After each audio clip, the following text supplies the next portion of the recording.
Bismillahirrahmanirrahim. Assalamualaikum warahmatullahi wabarakatuh. Alhamdulillahirabbil alamin.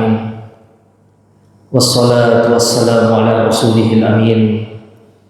Nabiyyina wa habibina wa qudwatina Muhammadin wa ala alihi wa sahbihi wa mawalah. Wala haula wala quwwata illa billah. Allahumma iftah lana qulubana wa alhimna rusdana wahdina siratakal mustaqim. Inna nas'aluka ilman nafi'an wa imanan thabitan wa yaqinan rasikhan wa qalban khashi'an wa lisanan dzakiran wa rizqan halalan thayyiban wa amalan salihan mutaqabbalan. Jamaah sekalian, hadirin dan hadirat yang dimuliakan Allah Subhanahu wa taala. Senantiasa kita memuji dan bersyukur kepada Allah Tabaraka wa taala atas nikmat umur dan kesehatan, taufik dan inayah dari Allah Subhanahu wa taala sehingga kita bisa menunaikan kewajiban subuh kita berjamaah di tempat yang mulia ini. Apalagi kita masih berada di hari-hari yang terbaik, hari yang tidak ada amalan menandinginya jamaah sekalian, yaitu di 10 hari pertama di bulan Dzulhijjah, yang dengannya Allah Subhanahu wa taala bersumpah di dalam Al-Qur'an walayalin ashr, yang dengannya Allah Subhanahu wa taala menyempurnakan Taurat untuk Nabi Musa, yang dengannya juga atau padanya juga syariat ini disempurnakan dengan turunnya ayat Allah Subhanahu wa taala, al-yauma akmaltu lakum dinakum wa atmamtu alaikum ni'mati wa raditu lakumul islam madinah, yang kata Sayyiduna Umar ibn Khattab, ayat ini turun saat Rasulullah sallallahu alaihi wasallam sementara wukuf pada tanggal 9 Dzulhijjah pada peristiwa Hajjatul Wada. Jamaah sekalian yang dimuliakan Allah Subhanahu wa taala, pada bulan lalu kita sudah membahas urgensi mempelajari kehidupan Nabi sallallahu alaihi wasallam. Kenapa sebagai orang beriman kita penting, bukan sekedar penting, bahkan harus mempelajari tentang kehidupan Nabi sallallahu alaihi wasallam. Ya minimal sebagai bukti cinta kita kepada Rasulullah sallallahu alaihi wasallam.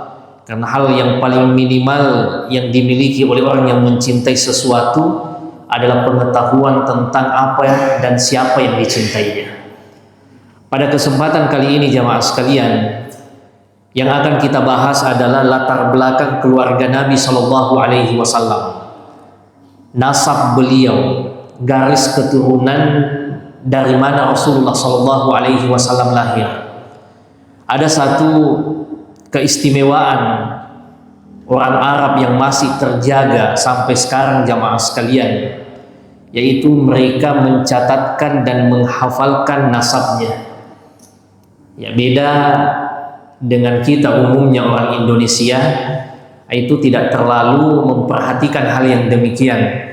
Itu terbukti biasanya kalau sepupu 2 kali nih, sepupu 3 kali biasanya sudah tidak dikenal nih. Nenek tak juga, paling nenek lapis pertama yang kita kenal. Ya, kalau di atasnya itu, ya biasanya kita sudah blank. Bahkan kadang saya dapatkan orang biar nama neneknya dia juga sudah tidak tahu. Ya, kalau orang Arab jamaah sekalian, mereka menjaga betul apa yang disebut dengan nasab. Mau nenek lapis ketujuhnya, sepupu keempat kalinya, kelima kalinya, itu mereka tahu. Karena mereka punya namanya pohon nasab, cabang-cabangnya kemana, garisnya ke atas kemana, itu sudah terjaga bahkan sejak zaman jahiliyah. Ya, kalau kita paling kerabat-kerabat lingkaran pertama yang kita tahu, sepupu 1 kali, om dan tante. Ya, kalau sepupunya orang tua, biasanya kita sudah tidak terlalu kenal. Ya, makanya biasa itu mapasilolongan, ya, baru baku kenal kalau bukan di kantor polisi di acara lamaran. Ya, ternyata perekat ji balik. Ya, sama-sama di kantor polisi ternyata baku sepupu ji. Atau di acara lamaran ketemu antar keluarga ternyata kita ji. Ya. Kenapa jemaah sekalian? Karena kita tidak punya nasab atau menjaga budaya nasab. Nah, Rasulullah Shallallahu Alaihi Wasallam jemaah sekalian lahir dari keturunan Nabi Ismail, dan Rasulullah Shallallahu Alaihi Wasallam sendiri yang menyebutkan Innallaha astafa Kinanata min waladi Ismail. Dari sekian banyak keturunan Nabi Ismail, Allah memilih yang terbaik yaitu Kinanah. Wastafa Quraisyan min Kinanah. Kinanah ini memiliki banyak keturunan, lalu Allah pilih lagi yang terbaik yaitu Quraisy. Aslinya Fihr bin Malik nama aslinya. Kemudian wastafa Bani Hashim min Quraisy. Quraisy ini punya banyak anak lagi. Allah memilih keluarga yang terbaik yaitu Bani Hashim. Wastafani min Bani Hashim atau kama qala alaihi salatu wassalam. Dan Allah memilihku lahir dari Bani Hashim.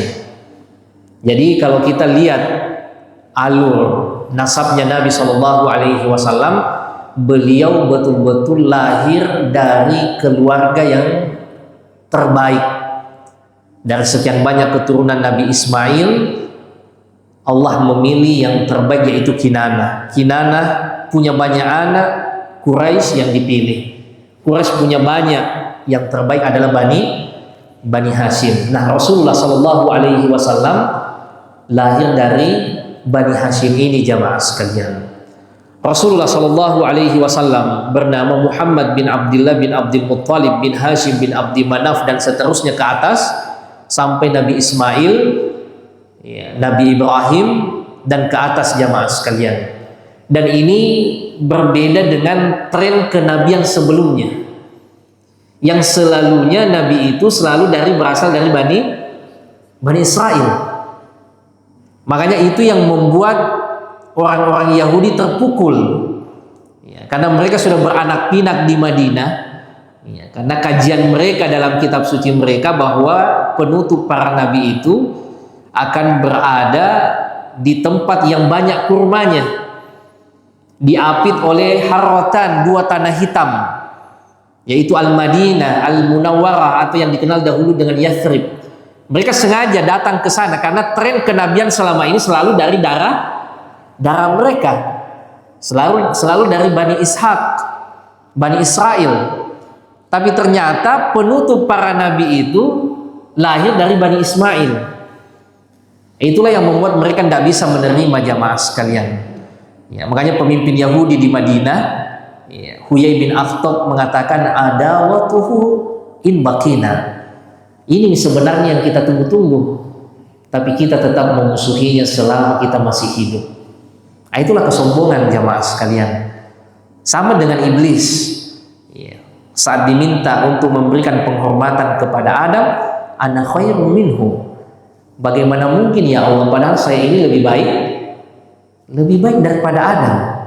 Saya dari api, sementara Adam ini dari tanah. Sama dengan orang Yahudi jamaah sekalian di Madinah saat itu. Kita ini keturunan Sarah,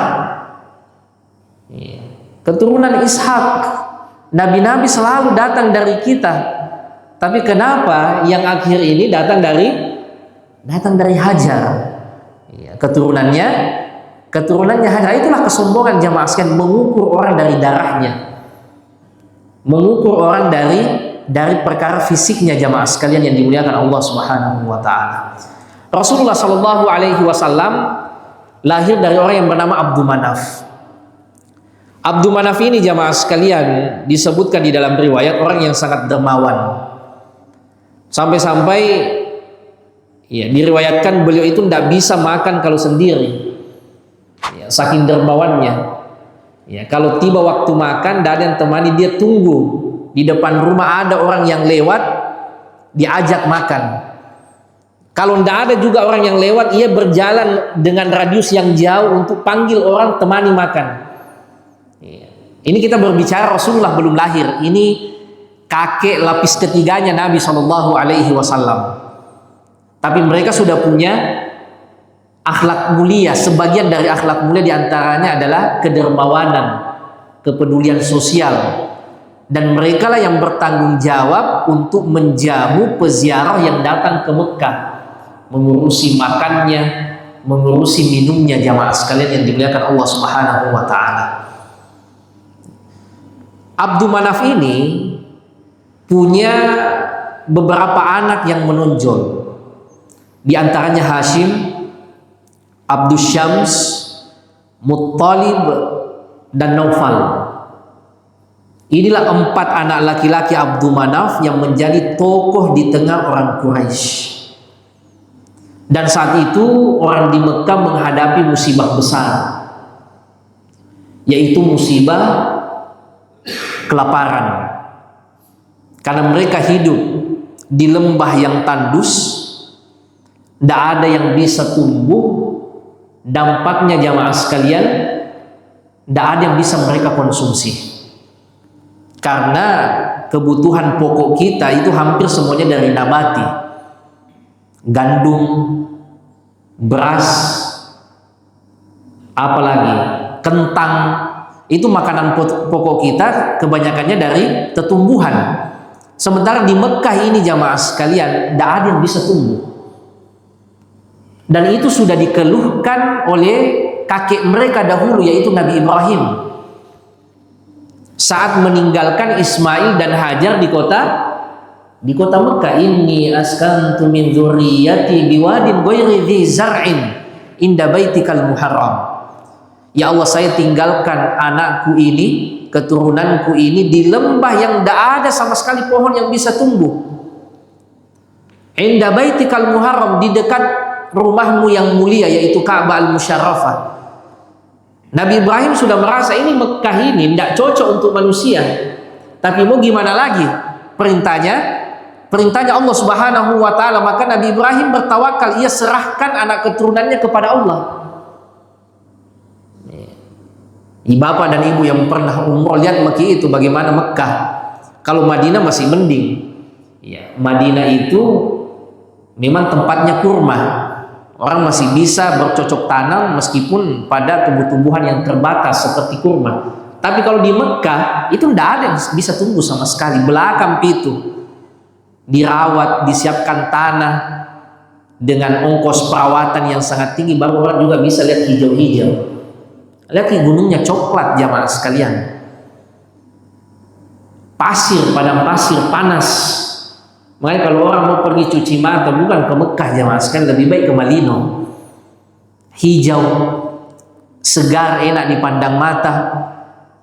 Kalau di Mekah atau di Saudi itu tidak ada Madinah dan Ka'bah. Untuk apa orang ke sana jamaah sekalian kalau sekedar untuk mau berwisata, untuk rekreasi? Lebih bagus di Malino. Makanya orang Arab saja lebih senang datang ke Indonesia kalau mau rekreasi jamaah sekalian. Itu musibah yang mereka hadapi sejak dulu. Musibah kelaparan. Beda dengan negeri kita jamaah sekalian. Hijau, jangankan yang sengaja ditanam, yang tidak ditanam saja bisa tumbuh sendiri jamaah sekalian. Tahu-tahu di kebun ada pohon mangga, tahu-tahu ada pohon copeng.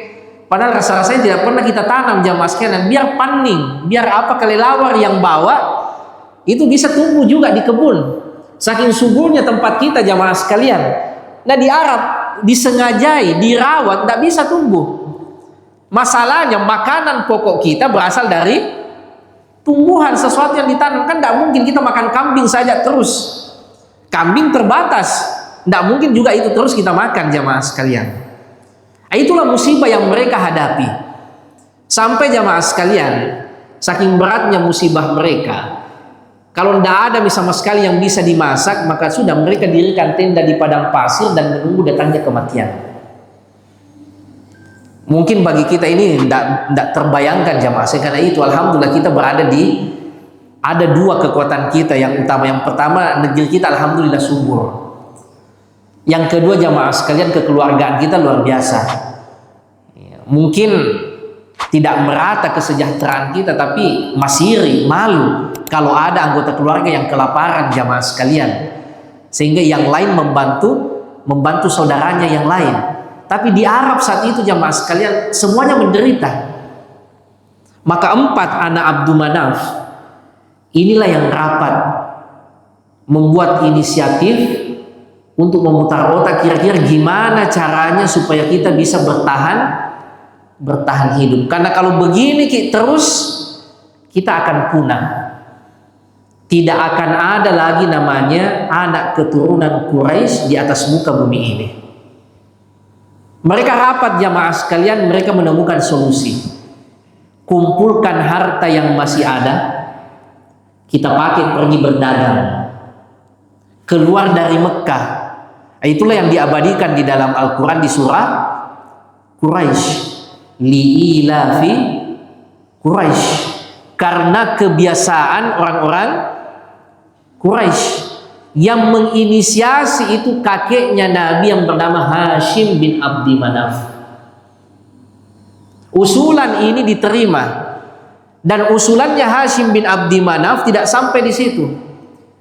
Keuntungan nanti yang kita dapatkan dari berdagang bukan cuma dinikmati oleh para pedagang dan pemilik modal, tetapi diberikan kepada semua kerabat kita orang-orang Quraisy, sehingga tidak ada lagi yang kelaparan di kalangan kita.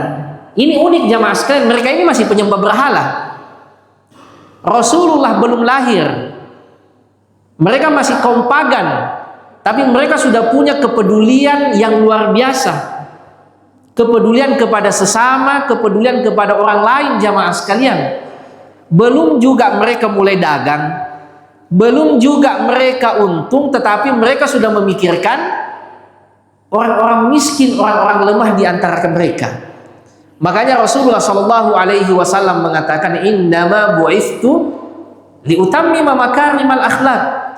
Saya diutus oleh Allah Subhanahu wa taala untuk menyempurnakan akhlak mulia. Karena sebelum Nabi sekalipun, pra Islam sekalipun, orang sudah mengenal beberapa akhlak yang terpuji. Kepedulian sosial, menjamu tamu, menghormati yang tua, mengayomi yang muda, itu sudah dikenal oleh orang pra Islam jamaah sekalian.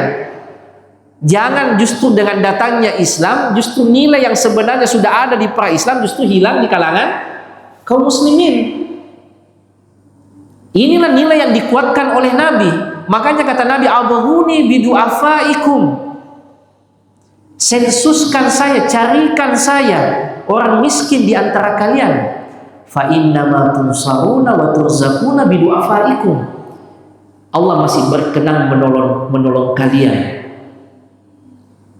Allah masih berkenan memberikan rezeki kepada kalian karena masih adanya orang-orang lemah di antara kalian.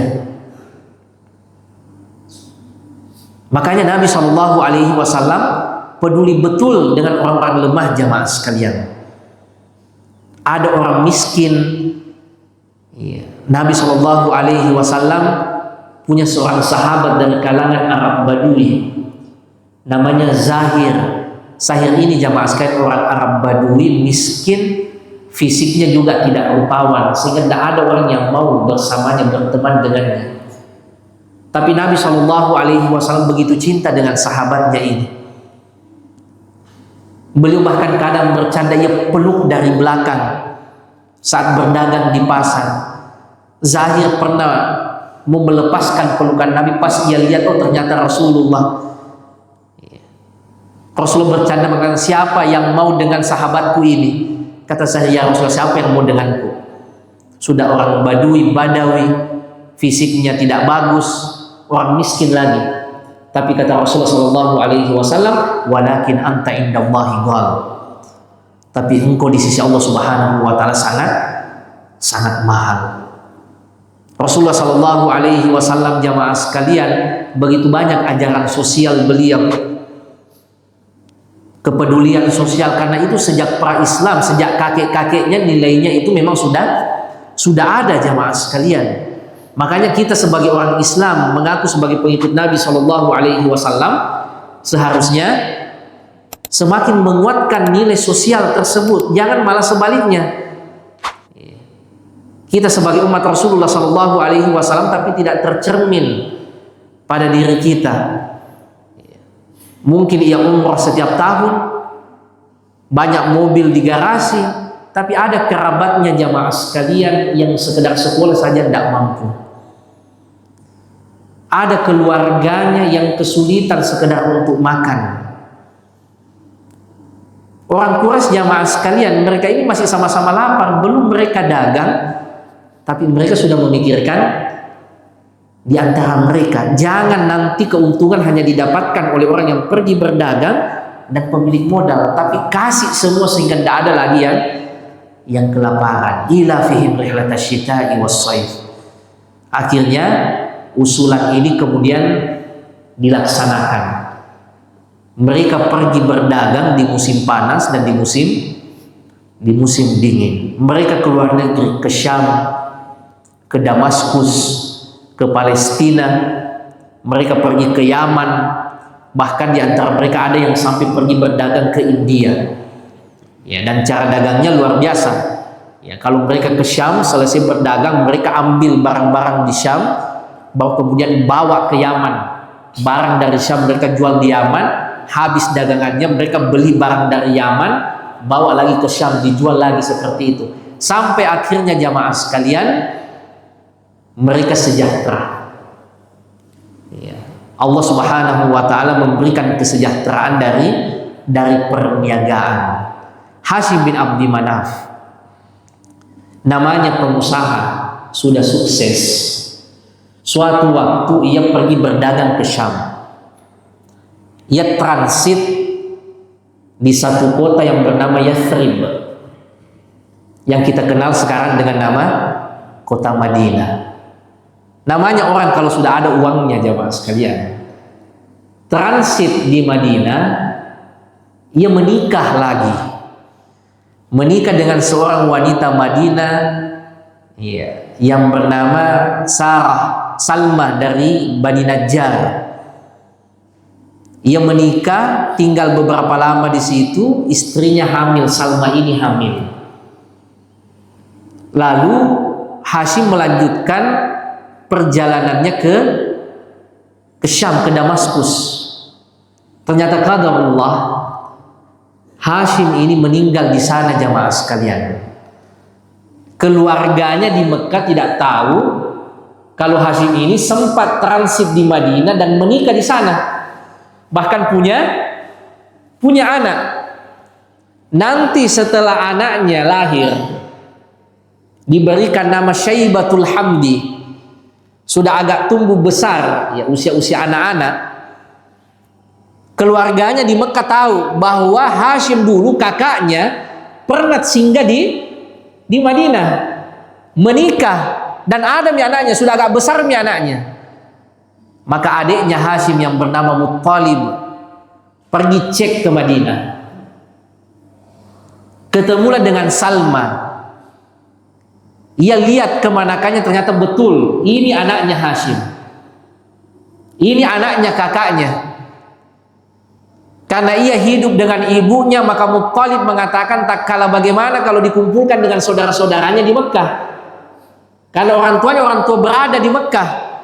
Sementara kalau di Madinah ia hanya hidup bersama dengan ibunya. Maka ibunya Syaibah ini merelakan, ya udah bawa saja ke Mekah. Dibawalah anaknya Hashim ini yang bernama Syaibah ini untuk dikumpulkan bersama dengan saudara-saudaranya di Mekah. Masuk ke kota Mekah jamaah sekalian, orang-orang kaget. Dari mana Muttalib dapat anak? Biasanya kalau ada anak begitu, itu adalah budak yang dibeli.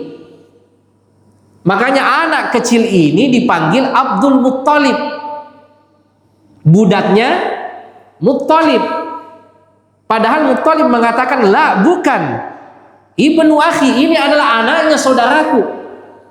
Tapi sudah terlanjur dipanggil Abdul Muttalib, budaknya Muttalib, akhirnya nama itu yang lebih familiar, Abdul Muttalib. budaknya Muttalib. Padahal nama aslinya sebenarnya adalah Syaibah atau Syaibatul Hamdi. Ya, tapi sudah itu yang familiar, sudah itu yang populer, akhirnya tak kala itu yang melekat. Bahkan nama panggilannya yang lebih populer daripada nama aslinya. Ya, jadi awalnya hanya karena ya, kesalahpahaman, dia kira budak, padahal sebenarnya ya, ia adalah kemanakan dari Muttalib. Makanya saat Rasulullah Shallallahu Alaihi Wasallam hijrah, itu ada unsur pulang kampungnya, karena kakeknya Nabi Abdul Muttalib itu orang Madinah, ibunya orang Madinah dan lahirnya di Madinah. Dan kalau kita belajar sirah nabawiyah, itu Nabi waktu transit di Kuba, siapa yang mengawal beliau pada hari Jumat masuk ke kota Madinah? Kerabatnya Nabi dari Bani Najjar, kerabatnya Nabi dari nenek beliau Salma tadi. Makanya lebih bisa diterima juga di Madinah, karena memang neneknya Nabi orang sana, jamaah sekalian yang dimuliakan Allah Subhanahu wa taala.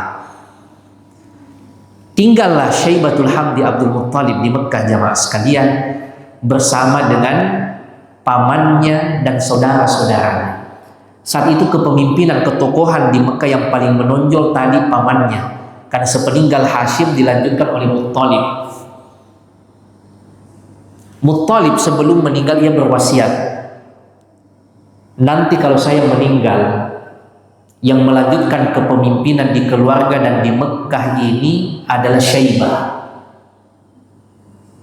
Meninggal, jamaah sekalian, ternyata ada omnya Abdul Muttalib, adiknya Muttalib namanya Naufal, itu yang langsung mengambil alih, padahal wasiatnya tidak seperti itu.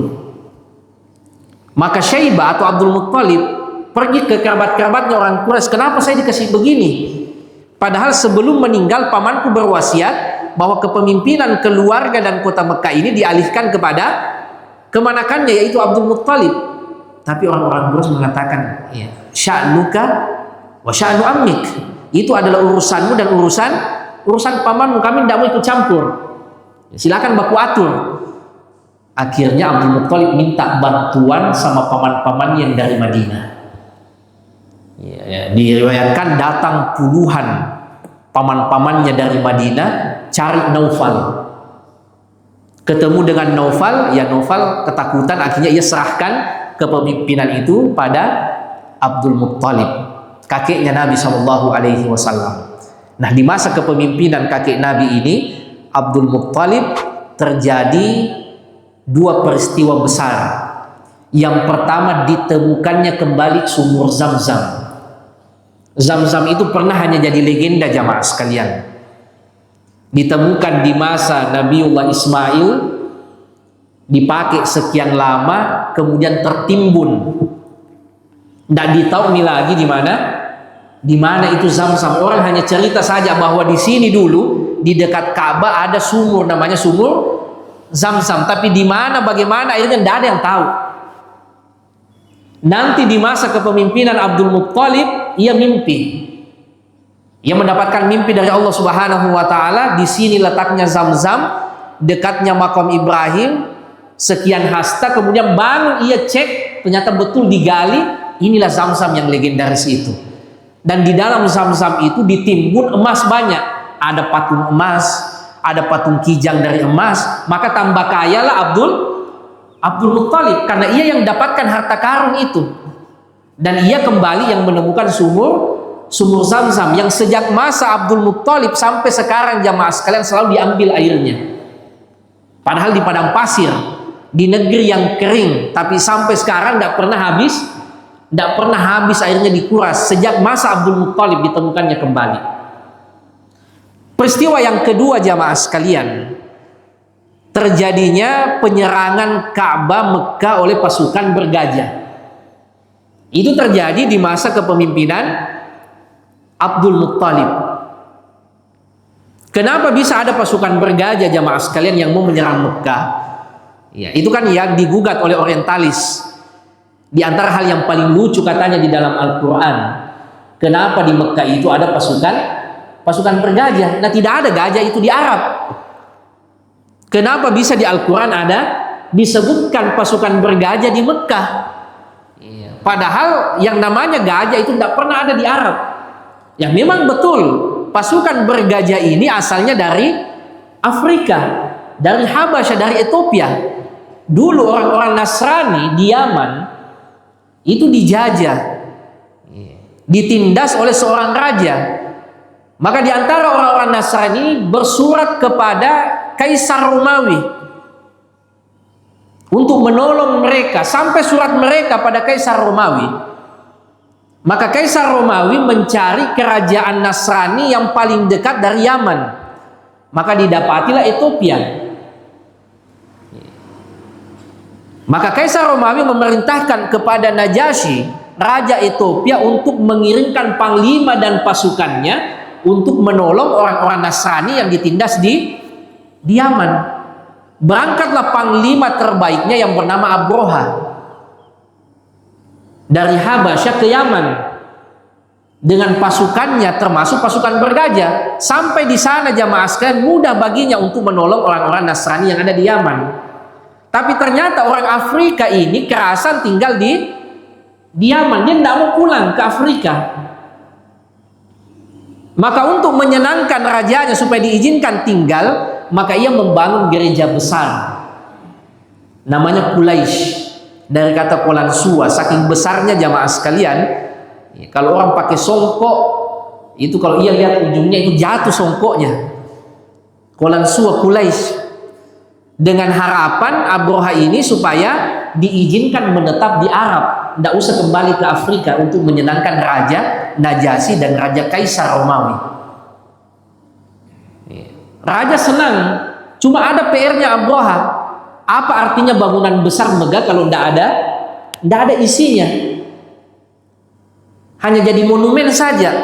Maka untuk menarik jamaah digalakkanlah program-program, tapi tetap saja kosong. Kenapa? Karena orang Arab lebih senang datang ke Mekah.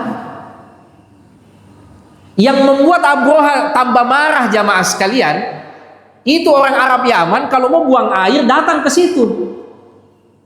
Tapi giliran ada acara, tidak pernah hadir.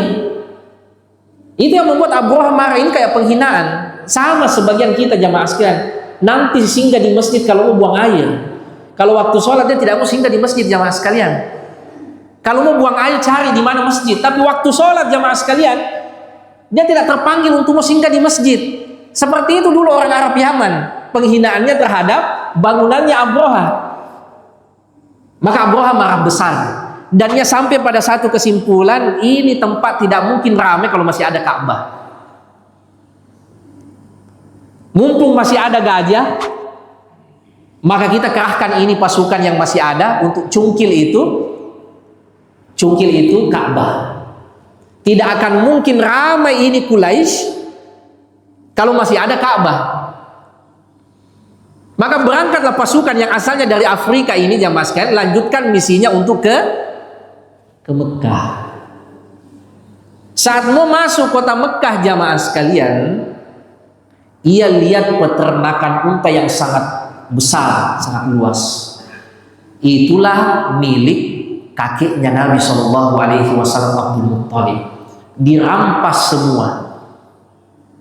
Abdul Muttalib pergi mengecek jamaah sekalian, ternyata mana unta-untanya? Oh, diambil. Ia temui jamaah sekalian Abroha disebutkan itu saking berwibawanya kakeknya Nabi, baru dilihat orangnya Abroha langsung tahu ini pemimpinnya kota Mekah.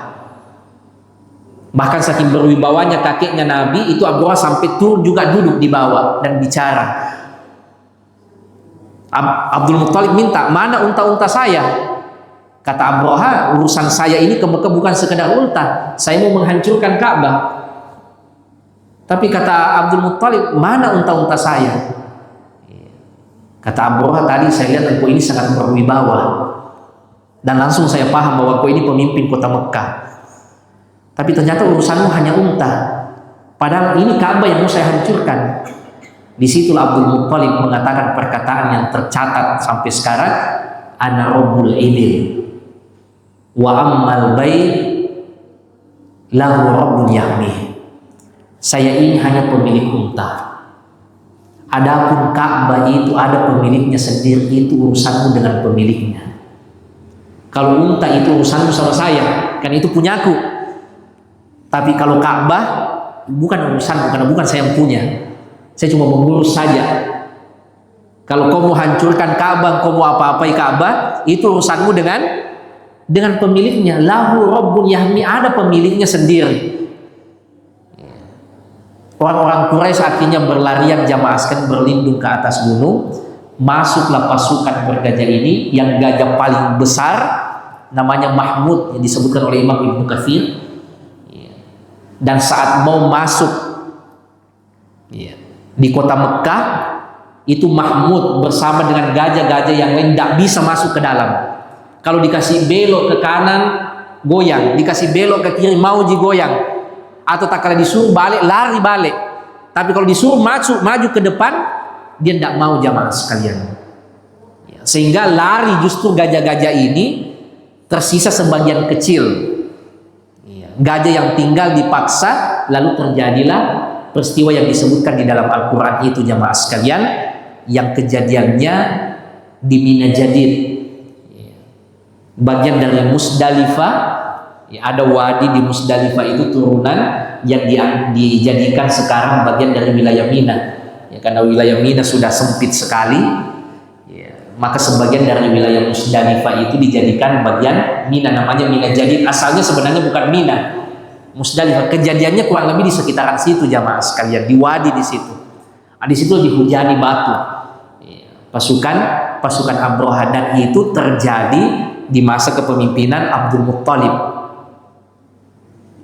Di tahun yang sama lahir Rasulullah Shallallahu Alaihi Wasallam.